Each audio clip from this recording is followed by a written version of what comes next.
Let me guess. You thought that if you moved overseas, if you went abroad, you would automatically get rich. You thought that if you learned and lived there for 2-3 years, you would be set for life. Well,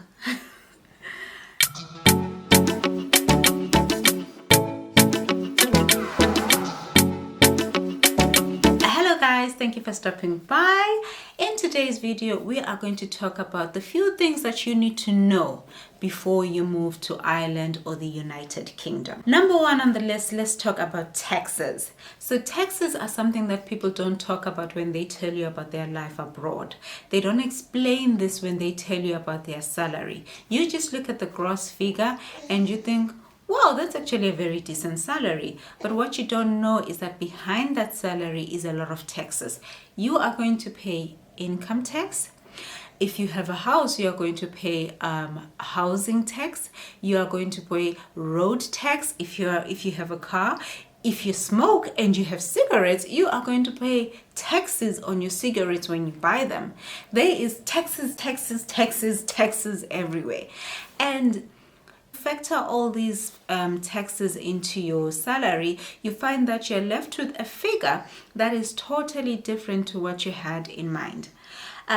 Especially if your salary is very high. So for example, in Ireland, if your salary is above 36,000 euro, any amount that you make after the 36,000 euro is taxed at 40%.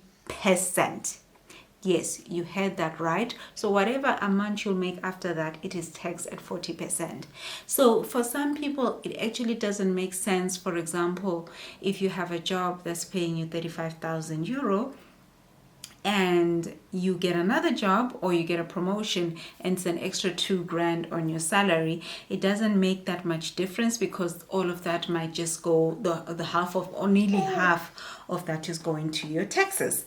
Number two, let's talk about black tax. Now, before you come at me, I know that when you are providing or giving your family assistance for basic needs like food, medicine, a roof over their heads, for your family, for your siblings, that is not regarded as black tax. That is looking out for your family. And what do we work for if it's not to help our family members when they need the help? But at the same time, there's a difference between a need and a want.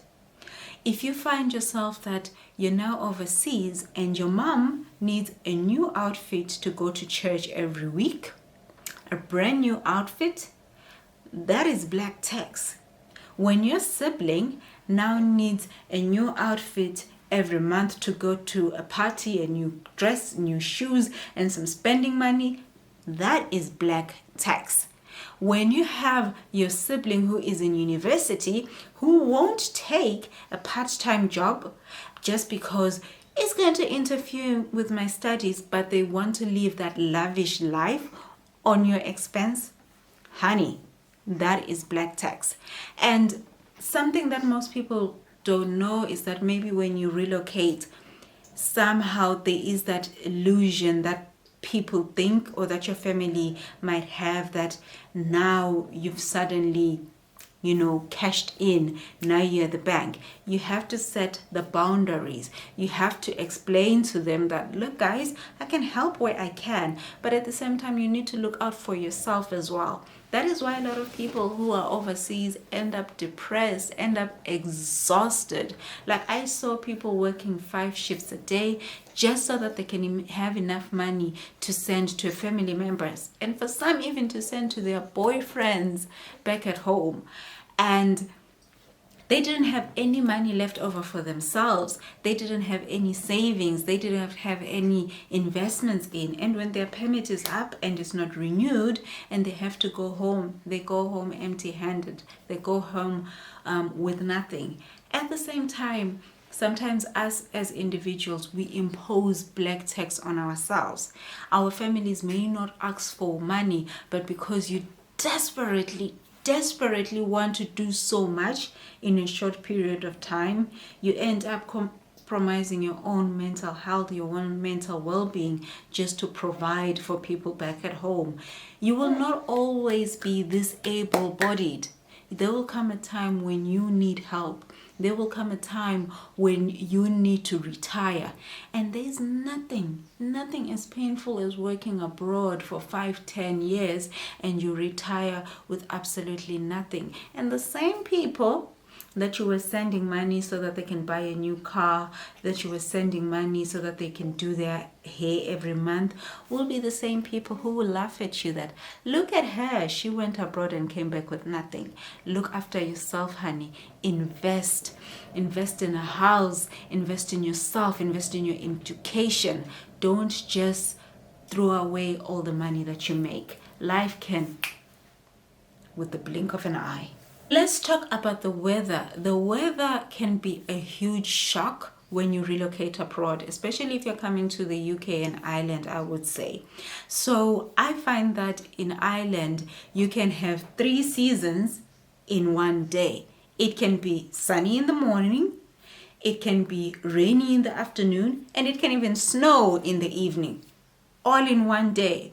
And when it comes to the winter months, the peak winter months, even though the clock is sent back 1 hour, just to get that extra sunlight in, I find that you leave home to go to work when it's dark and you come back when it's dark again. And in the peak winter times, that can actually get you depressed. You find that your mood goes down and you can't explain why, and it's especially because of the weather. If you're a person coming from a hot country, especially if you've got melanin skin like myself, I do encourage that you buy some vitamin D just to counter that, because you cannot rely on the sun in this country. There are certain things that are ridiculously expensive here, especially when you come to think of African things like African food, African products. You may find that you may pay triple the price of something that is sold at home at a much cheaper price. Granted that they are charging so much because they have to have the stuff flown into the country and all that, but at the same time it ends up just too ridiculous. But it does happen that you're craving tasting food from your country that you don't care how much you pay, and you end up spending ridiculous amounts of money. They are designated African shops, but still the prices in those African shops are so much high. What I would suggest is that you create a community, get to know people, so that if you have somebody who's going home, you can ask them that, look, could you please bring me ABCD? And then when you go home, you can do the same vice versa and bring them some stuff.